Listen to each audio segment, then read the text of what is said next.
Guys! Welcome to DDSI. Ngayong araw, meron na naman po tayong bagong graduate at siya po ay taga Pangasinan. Here's Ma'am Marijoy. Hi, Ma'am Marijoy. Hello po, Ma'am. Marijoy, Ma'am, can you please tell us more about yourself? Hi po, I'm MJ Pera from Pangasinan. Single mom, widowed, and negosyante po. And then, TDS graduate po ako. At stock trader pa rin. Stock trader pa rin. So, prior dito sa TDSI, tsaka dun sa TDS, nasa mga pong graduate ka ng TDS, Opo. is meron ka ba pong background sa trading aside from TDS? Yun po yung last about nung college po, Ma'am. Na-try noon na mag-trade pero virtual lang naman po yun sa finance subject. Nag-start yung trading ko nag-try po ko, Ma'am, doon sa crypto. Yung dating last interview ko, nento ko po ata yun, na talagang nagka-loss ako. Doon nag-start po nagkaroon ako interest kahit na loss po ako. And then, nagsa-search ako ng mga book sa Shopee. Shopee. Doon ko nakita yung books ni Ma'am. Then, nag-avail po ako nung starter package and by TDS po. Nag-join po ako sa TDS kasi meron siyang free mentorship program, 6 months, doon sa books. Then, doon po nag-start yung trading ko talaga na nasa tamang mentorship na ako. Mga anong year to, Ma'am? Hindi ka nag-start mag-trade sa crypto, nung sinabi mo nga pong sa crypto, mga anong year po? Parang 2021 or 2022, Ma'am. Yung bullish market doon, naiwan ako So, sa ere kasi para siyang trending kasi, Ma'am. Kaya ang laki ng nilabas ko kasi iba yung inaasahan ko ganito. Sige, bila ko ng bili ko. Ano sabi dun sa Facebook po, sa mga news, ganun lang po. Kaya, So, kamusta naman, Ma'am, yung trade mo doon sa crypto that time? malaki po yung losses. Naiwan ka sa ere. Kasi wala akong kaalam-alam talaga sa trading, Ma'am. Nagbabase lang ako sa napapanood ko sa YouTube. Ay, ganito. Tapos yung mga sa FB po noon, sa crypto. To the moon ito, pasukan yan. Sakay din ako. Pagkasakay ko na bumaksak, naiwan po ako doon. Pero binitawan ko na yun nung nag-TDS ako.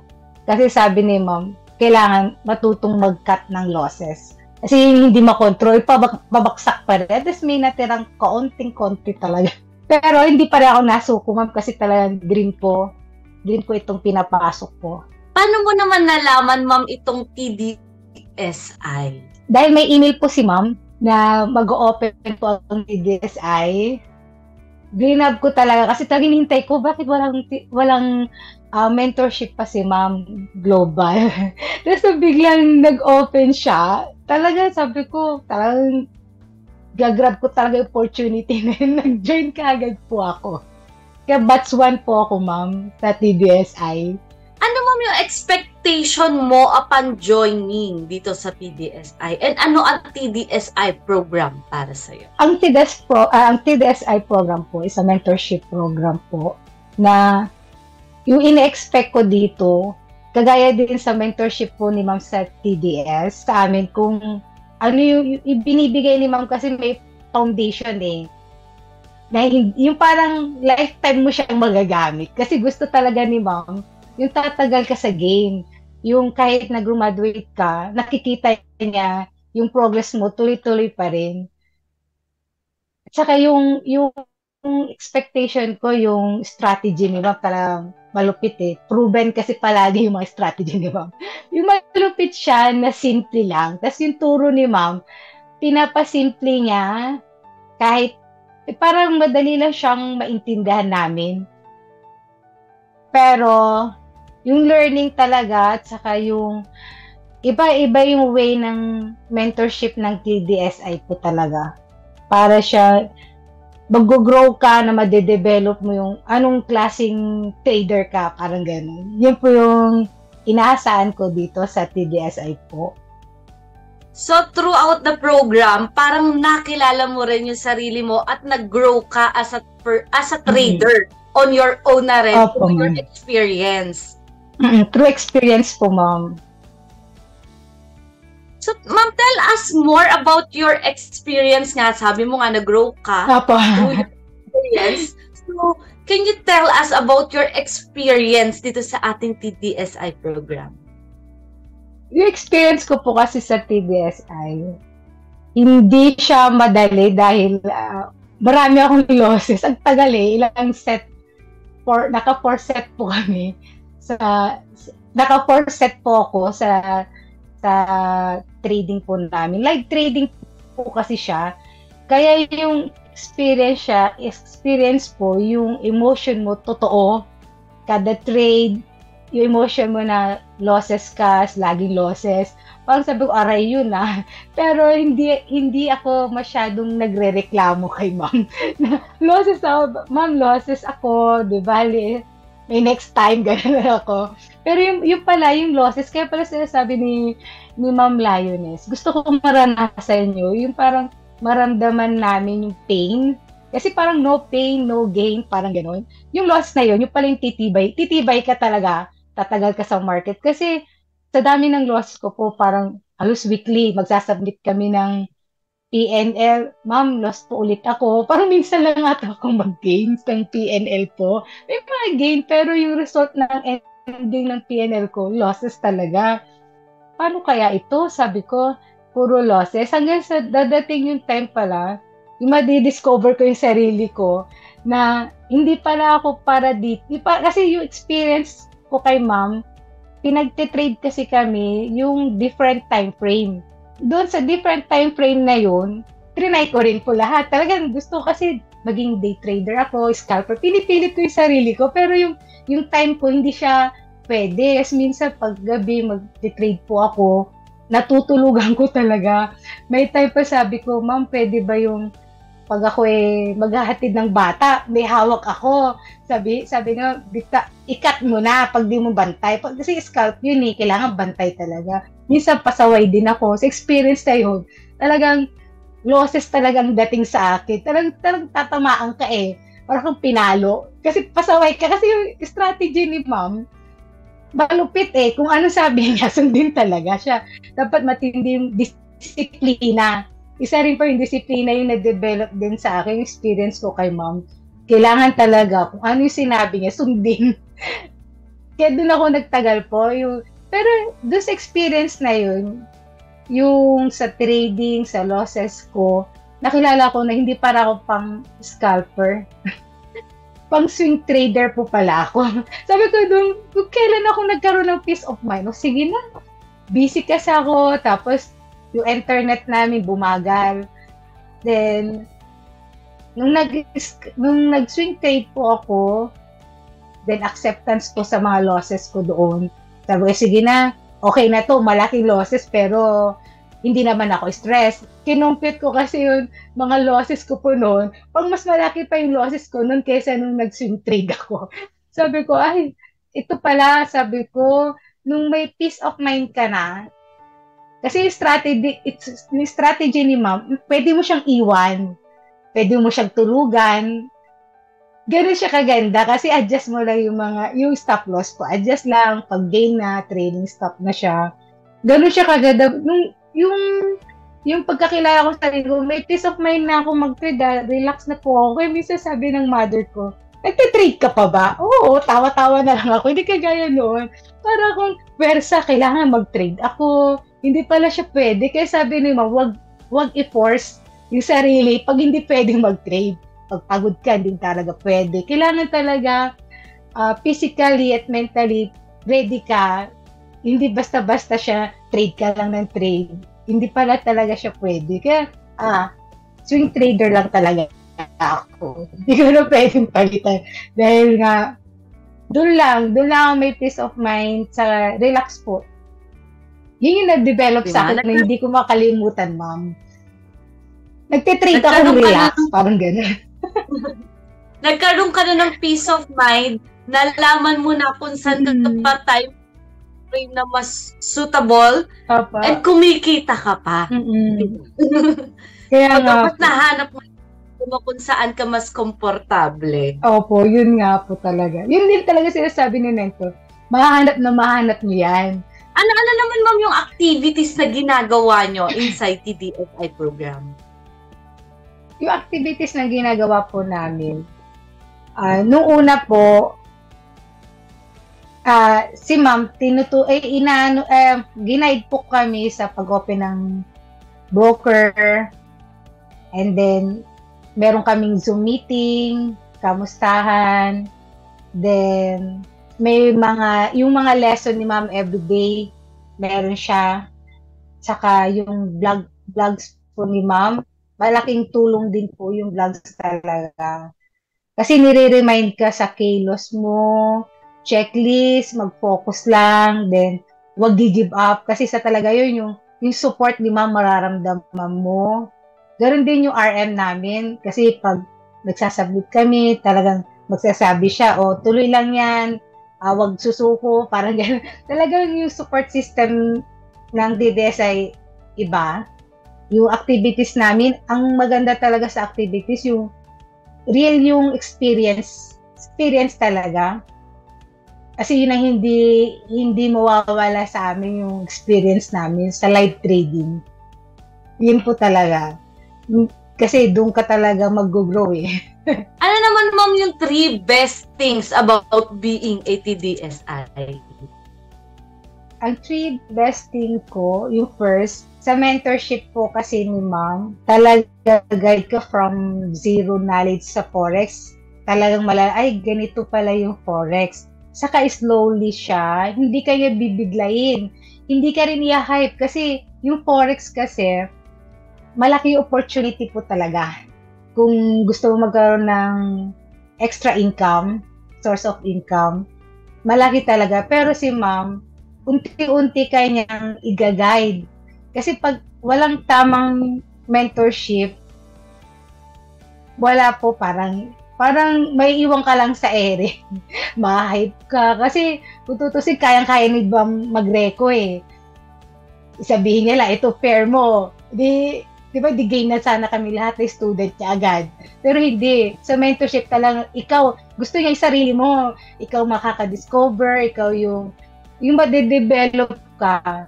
Sa turo ni ma'am, sa pag-guide niya, talagang, yun ang hindi ko makakalimutan. Yung foundation na ibinibigay niya, na sa akin na natutunan ko, saka talagang pang lifetime mo habang kaya mo pang mag-trade, makakapag-trade ka sa mentorship po. Then yung second po, yung strategy.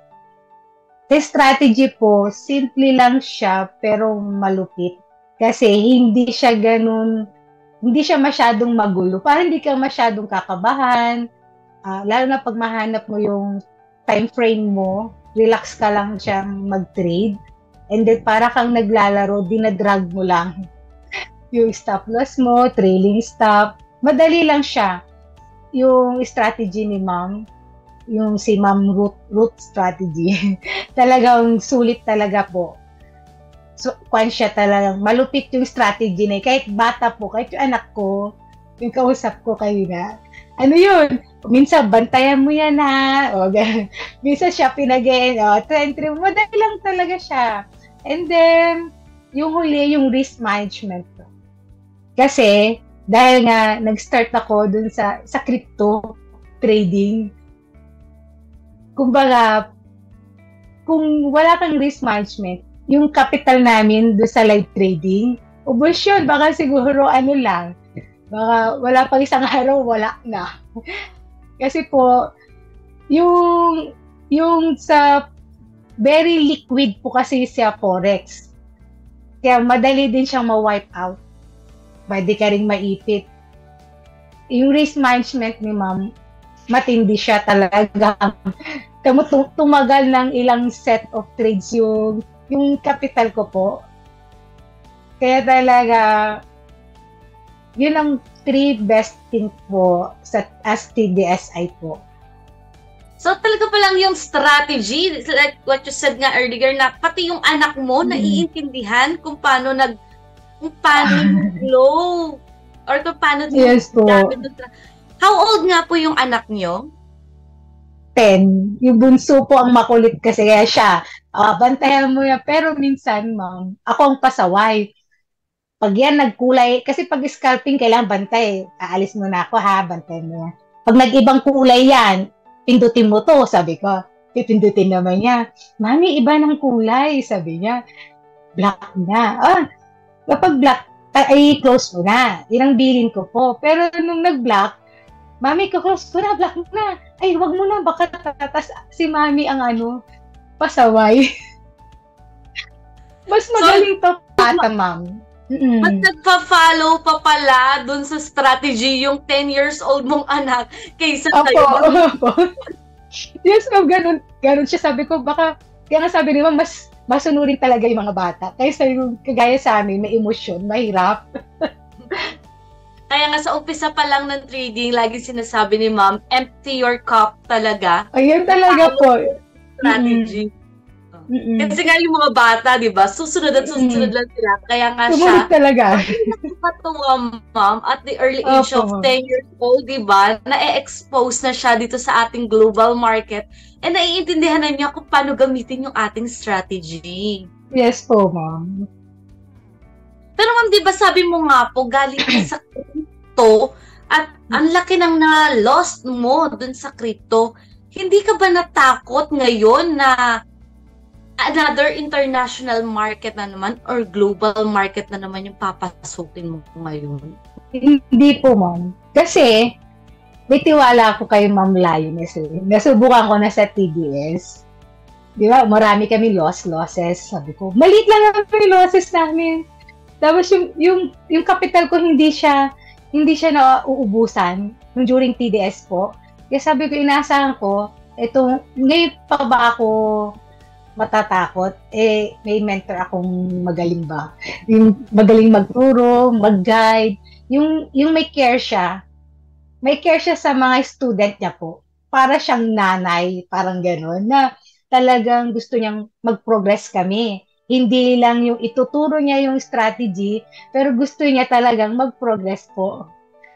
Kaya hindi talaga ako natakot na pasukin. Ang laki ng losses ko talaga sa crypto. Pero hindi ako takot. Nandito na ako. Saka sabi nga, kung dream mo yan, push mo lang. Dream ko talaga Sabi ko ikaw matatakot. Nakaya nga ni Ma'am Lai. Di kaya ko rin parang gano'n. Kumbaga kasi proven and tested Opo, na kasi. Proven and tested talaga po. How about your schedule? Kasi sabi mo nga po, di ba, na meron kang business, tapos naghahatid ka pa ng kids sa school. Hindi ka ba nahirapan sa pagtitrade mo regarding sa schedule?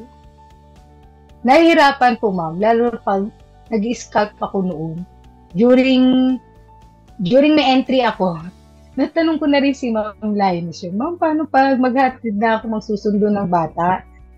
Pwede bang, yun, nandun pa rin yun. Sabi, mas maganda pag di mo bantay, exit ka na. Minsan, alam mo naman po, pasaway ang nanay. Siguro pag yung anak ko, in-exit na yun, pero ako pasaway po. Hirap po talaga yung schedule. Lalo na, yung schedule ng kailan, sa hapon po, gano'n. Tapos minsan, pag magte-trade na ako sa gabi, pagod rin. Natutulog ako talaga po. Kaya doon ko na nahanap talaga yung tamang time frame sa akin na relax talaga ako mag-trade. So doon sa pag-struggle mo nga doon, sa schedule mo sa pag-trade, doon mo rin nakita kung saan naghanap ka rin, kung saan ka mas mapapadali. Opo. Ano naman ang kinagandahan ng global market compared dito sa local market? Yung global market po kasi, magalaw yung market siya, very liquid. Hindi siya boring. Every day, may result po. Hindi siya boring Hindi po kagaya, saka siya, 24 hours. Sa mga iba-iba yung oras o kaya busy, pwede siya lang mag-trade anytime. Hindi po kagaya ng PSE, 9 to 3 p.m. lang siya.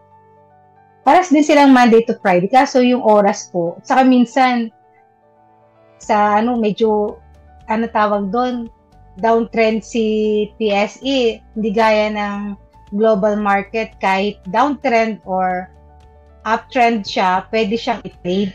Saka maraming opportunity po sa global market. Kumbaga, mapa downtrend, mapa uptrend, pwedeng-pwede kang kumita dito sa global market. MJ, can you tell us naman about your trades that you made? Sa trades ko po, ma'am, yung sa swing trade, meron po akong malaking losses. Parang around parang $16. Pero malit lang yung 0.2 po ata. Pero meron po akong winning na trades din po, yung malaki. Pero 0.01 naman yung lots niya. Nasa 26. Ano po siya, parang depende po sa lot size sa trades po. Nung itong huli po, ma'am, nag-adjust ako ng 0.01. Kasi parang, tawag doon, hindi ko kaya muna yung potential loss niya. Kasi sabi niya palaging, yun yung potential loss kung kaya mo i-accept. Kaya nagbaba po ako ng 0.01. Kung saan ka comfortable, doon ka muna. Doon talaga nag-winning ako. Nagugulat na lang ako. Bakit puro gain naman na ako? Sabi ko, doon sa nakikita ko sa aking PNL, gain ako sabi ko. Doon ako shocking po, hindi ko inaasahan. Binibigay ni market. Nung time na inaasahan ko po, ay nga ibigay sa akin. Parang gano'n. Yun po talaga, nagbabase talaga sa potential loss. Yung kaya mo i-accept. Yun sa trade. Kung bali, ang pinakamalaking loss mo nga is nasa $16, pero nasa pinakamalaki niya is nasa 20. So, parang mas malaki pa rin yung difference niya. Opo, ma'am. Kaya compare po, opo. Compare. At nabanggit mo rin kanina, ma'am, na nung mga first trades mo, na lagi kang loss. Opo. Diba? At meron kang na losses. Paano mo siya na-overcome, ma'am? Sa mga losses ko po, ano po, ma'am, binabalikan ko yung mga lesson ni ma'am, tapos alam niyo po yung bootcamp. Yung bootcamp po kasi ni ma'am, doon po, para akong nare-reset, nare-realign. Pag dire-diretso po yung losses ko, sa bootcamp kasi, doon ko natutunan yung iba pala yung way ng approach sa trading. Kasi si losses, part po siya ng trading journey namin as a trader. Hindi siya may iwasan. Kung di haharapin namin, kailangan namin harapin yung losses na yan. Doon, sa bootcamp, marami akong natutunan po doon talaga. Lalo sa yung dire-diretsong losses talaga. Losing streak talaga ako doon. Ako, sabi ko, buti na lang may bootcamp. Ganun pala yun. Sabi ko na, ganun pala yung reality sa trading, yung tamang approach sa mga losses po. Saka parang tinuring ko siyang operating expenses ko na lang yung mga losses ko po. Parang sa negosyo. Parang ganun. Yung acceptance, kailangan acceptance. Ano naman, ma'am, yung mga mistakes na nagawa mo and ano na yung mga ginawa mo para maitama siya? Yung mistakes po, yung minsan na-adjust yung stop loss. Noon po, wala pang bootcamp, adjust ko. Tapos, meron pong time na sinasabing huwag kang mag-trade ng busy ka. Nagte-trade pa rin ako. Isang mistake din po yun. At saka yung paghahabol po ng entry. Yung para akong na-hype, para ito itataas. Sabi nga sa checklist, bawal yun. Dapat clear ang mind mo. Huwag mo isipin na aakyat yan o babaksak yung papasukan mo. Hinahabol ko. Yun po talaga mistake Kaya kung wala yung checklist, hindi ka palagi nire-remind ni ma'am. Parang mahirap siya iwasan. Kasi araw-araw naman sinasabi. Nagiging pasaway pa rin pa. Nagiging pasaway pa rin ako no. Ma'am MJ, was trading hard? Yes po. Kung sa una po, mahirap po talaga. Yung struggle mo kasi may kasamang emosyon siya. Dahil sa live trading talagang yung emotion mo, minsan nagkaka-tension pain pa ako. Nagkaka-tension pain po ako pag nakikita kong namumula. Tapos mali tong napasok ko, parang ganun. Mahirap po sa umpisa. Pero habang tumatagal, yung pain na yun, gagaya na sinabi ko, madidevelop siya, mag-grow ka. So umpisa lang talaga, mahirap. Pero ngayon po, madali na po siya sa side ko. Kasi nga, nakuha ko na yung tamang time frame ko, na dito, hanggang doon lang talaga ako dahil sa schedule ko. Relaxing na po siya ngayon yung trading para sa akin. Kaya nagugulat si mama, parang hindi ka nagtitrade. Nagtitrade ako. Sabi ko mama. Kasi parang kang relax ka lang dyan. Opo. Kasi minsan talagang relax talaga ako. Kasi silip-silip na lang ako. Ganon na siya kadali. Sa umpisa talaga, mahirap ma'am. Pero hindi ako sumuko kasi talagang gusto ko talaga to mahanapan ko yung saan ako, anong klaseng trader ako, anong time frame. Kaya yun po. Hindi na siya sa umpisa kasi talaga nangangapa ka pa. Yes, hinahanap mo pa kung saan ka talaga. Yes po, ma'am. What was the hardest part po, ma'am, para sa'yo nung trading journey mo? Yung hardest part po, yung emotion na binibigay ni market. Parang siyang nagbigay ng emotion ko. Parang ganun. Kasi hindi siya ganun kadali, lalo na pag talagang nakikita mo yung losses mo. At saka, yung pinasok ko una sa crypto, losses ako ganito. Tapos tatahakin ko na naman siya na ganun kabilis. Yun po. Yun yung hardest part. Yung paano ko i-handle yung emotion ko. Pero dahil sa kailangan din yung disiplina rin ang pinakamahirap ko Kagaya kanina, sabi ko, mas pasaway pa ako kaysa dun sa anak ko. Kung magde-trade, siguro dapat kasama ko siya kada trade. Merong magsasabi, sabi mo, mami, exit ka, bakit nandiyan ka pa rin? Ganun. Yun po, disiplina rin po. Mas nagpa-follow pa yung anak mo sa strategy compare sa'yo. Opo. Ngayon, Ma'am MJ, how does it feel na finally after TDS, ngayon naman is ay na international na graduate? Masaya po, ma'am.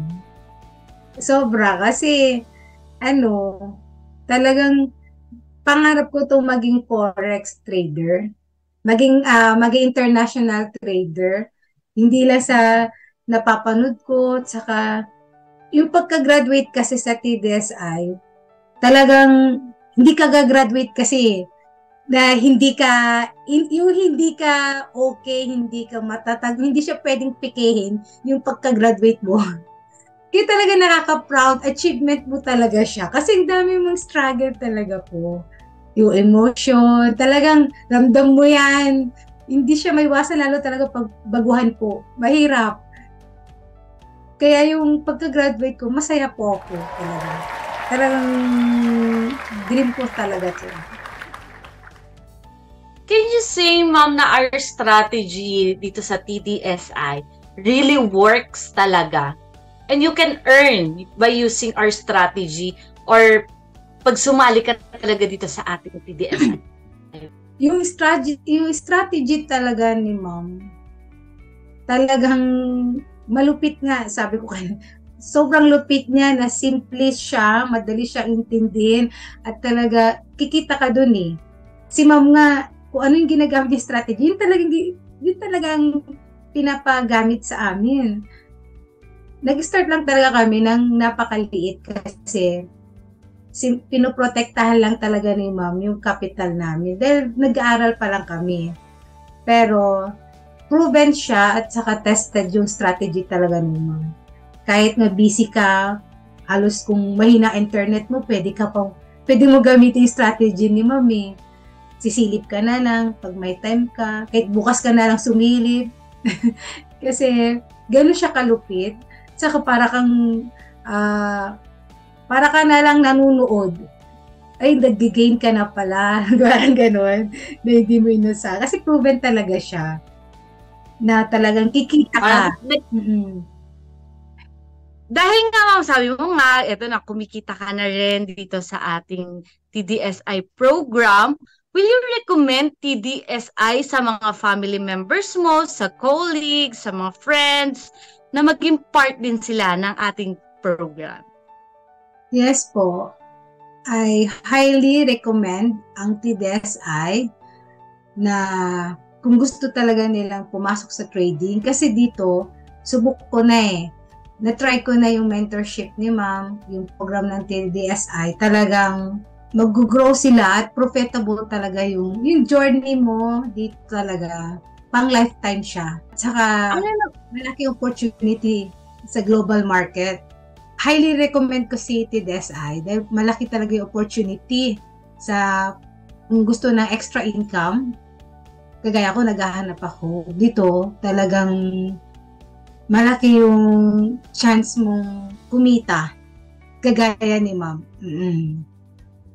Talagang kailangan mo na ng tamang mentorship.